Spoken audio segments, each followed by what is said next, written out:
The new pope got an early start this morning on his first full day as leader of the Roman Catholic Church. Pope Francis visited a Roman basilica dedicated to the Virgin Mary, where he prayed for nearly half an hour.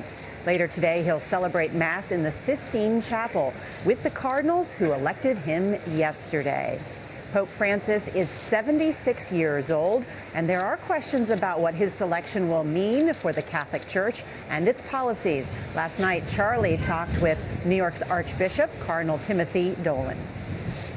This notion that he's being compared to Pope John the 23rd, on the one hand, commitment to the poor, and reform, and also to John Paul II.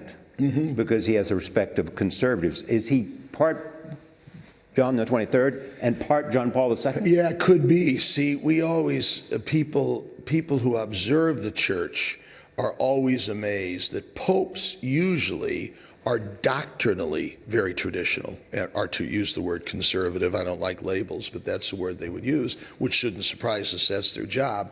But when it comes to social issues, care for the poor, then they tend to be much more to the reforming side, and I think John Paul II was that way, and I think he's there. He's a man that would blend the two. You do not expect to see, as you didn't with Pope Benedict or Pope John Paul II, doctrinal changes. No, on the ordination of women, on celibacy, on divorce. Doctrine can't change. So to use the word doctrinal changes for a Catholic is almost an oxymoron.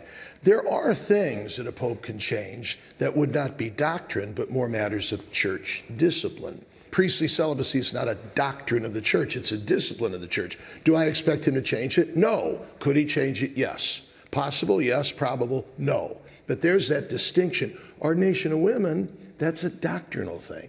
That's not disciplinary. John Paul II. But how do you respond to the fact that this really is the century of women, and this is a church that needs to have women as part of its... Sure. Well, I'll tell you this. When we walked into the Sistine Chapel, we were saying the Litany of the Saints, all right? Now, the highest you can be called to in the Catholic Church is to be a saint.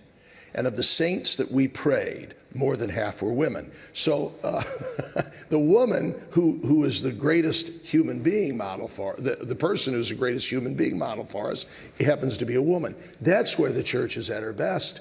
That's where the church has always been known for lifting women up, ennobling them. Let me just close with this last question. I think you said that he said to the fellow cardinals as he was elected to be Pope and accepted it, I hope you didn't make a mistake.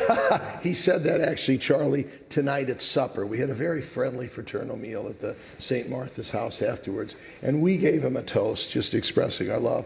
And then he lifted his glass and said, first of all, I hope you get a good night's sleep, you deserve it. And secondly, I toast you and may God forgive you. It brought the house down, but...